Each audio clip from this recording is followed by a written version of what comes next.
नमस्कार दोस्तों, कैसे हैं आप सब। उम्मीद करता हूं कि आप लोग बेहद अच्छे होंगे। दोस्तों, एक लंबे अंतराल के बाद आज हम उपस्थित हैं अपनी एक नई कहानी के साथ। तो बिना किसी रुकावट के, बिना किसी देर के हम शुरू करते हैं आज की कहानी। दोस्तों, ये कहानी है एक बारहसिंगा की, जिसे अपने सींगों पर बहुत घमंड था। वह जंगल के सभी जानवरों को अपने सींगों का घमंड दिखाया करता था। एक बार वह तालाब के किनारे पानी पीने के लिए गया। तालाब में उसने अपना प्रतिबिंब देखा और अपनी पतली पतली टांगों को देखा, तो उसे बहुत शर्मिंदगी महसूस हुई।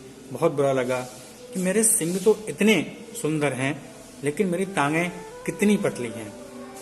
उसे भगवान पे गुस्सा आई कि हे भगवान, मेरी इतनी पतली पतली टांगें क्यों बनाई। वो शिकायत करने लगा भगवान से। तभी उसने देखा कि काफी दूर से शिकारी कुत्ते भागते चले आ रहे थे। अब वह सोचने लगा कि ये शिकारी कुत्ते कहीं मेरे पास ना आ जाएं। तो वह उन कुत्तों को देखकर भागने लगा। कुत्ते भी उसके पीछे भागने शुरू हो गए। वो जितनी शक्ति से भाग सकता था उतनी शक्ति से भाग रहा था, और एक समय ऐसा आया कि वह भागते भागते उन कुत्तों से काफी दूर निकल गया था। तभी उसके जो सींग थे वो एक झाड़ी में फंस गए। झाड़ी में फंसने के बाद वह बहुत सारा प्रयास कर रहा था, बहुत प्रयत्न कर रहा था, लेकिन वह अपने उन सींगों को नहीं निकाल पा रहा था। तभी कुछ देर बीत जाने के बाद वो जो कुत्ते थे वो उसके पास आ गए, बिल्कुल समीप आ गए। लेकिन बड़ी मेहनत के बाद, बड़ी कोशिश के बाद उसने अपने सींगों को उस झाड़ियों से छुड़ाया, और फिर वह पूरी शक्ति के साथ, फुल स्पीड के साथ भागने लगा और जाकर अपनी जान बचाई। तभी उसे एहसास हुआ कि उसकी पतली टांगों ने ही आज उसका जीवन बचाया।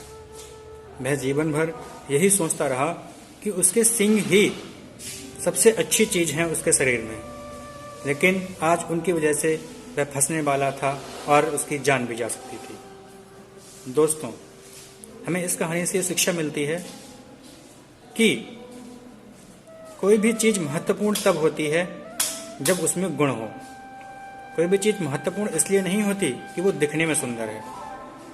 इसलिए मेरे दोस्तों, मेरी आपसे रिक्वेस्ट है, मेरी गुजारिश है कि उन चीजों को महत्व दीजिए जिनमें गुण हो। जो आपके गुण हैं उनको महत्व दीजिए। उसकी टांगों के गुण थे, उन्होंने उसे जान से मरने से बचाया था, वरना वो सींगों की वजह से फंस सकता था। तो उसे एहसास हुआ कि जिन चीज़ों पे मुझे नाज था, मैं घमंड करता था, वो चीज़ें मेरे जीवन के लिए घातक सिद्ध हो सकती थीं। और जिन चीज़ों पे उसे शर्मिंदगी आती थी, आज उन्हीं की वजह से उसकी टांगों ने उसे बचाया था। अगर आज की कहानी आपको पसंद आए तो कृपया लाइक करें, कमेंट करें, सब्सक्राइब करें और अपने दोस्तों के पास ज़्यादा से ज़्यादा शेयर करें। धन्यवाद। जय हिंद। वंदे मातरम।